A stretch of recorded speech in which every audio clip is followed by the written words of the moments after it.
It's scary today, and that the fact that, 15 years ago you sat at home and you had the privacy of your own home, and now with social media, you're out 24 hours a day, 7 days a week. If you've had some kind of social media presence, whomever can end up then taking a view of that and end up causing all sorts of consternation for you by virtue of cyber stalking, or taking action against you to have others doxing you, or ending up having people come to your house, etc.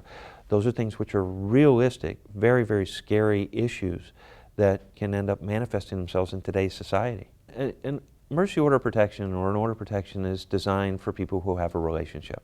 If you have an intimate relationship with someone, a dating relationship, if you live together, if you have children in common, are some of the examples that we use for emergency orders of protection. But it requires a relationship between the parties in order to end up having the order granted. And that, in conjunction with the harassment, the mental anguish, is what gives the emergency order of protection teeth. The emergency need for the court's interference in someone else's actions, their liberty, that's where you get the emergency order of protection granted. For the longest time, if you didn't have a familial relation, husband, wife, roommates, children in common, a dating relationship, you couldn't get any order stopping somebody from doing anything. So the legislature ended up crafting what's called a Stalking No Contact Order for people who don't have that relationship. And let's say you have the unwanted attention of a suitor and there is no dating relationship there prior to the Stalking No Contact, you really couldn't do anything. Now you have the ability to say, look, they kept me under surveillance on at least 2 different occasions and threatened me, causing either emotional or physical anguish, which made me change where I go to work or my daily routine.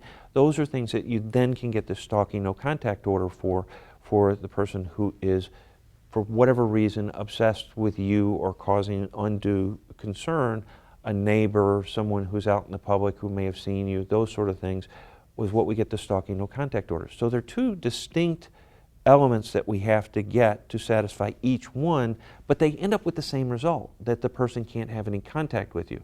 Now, emergency orders of protection, and Stalking No Contact are all police enforced, which means they go into what's called the lead system. So if an officer ends up typing into the lead system, this is what this person's name, it pops up and they say, oh, that you can't be there. It's 0 tolerance, so then they would be arrested and booked on what's called a violation of order of protection or violation of Stalking No Contact, and taken to court and criminally charged with violating the court's order.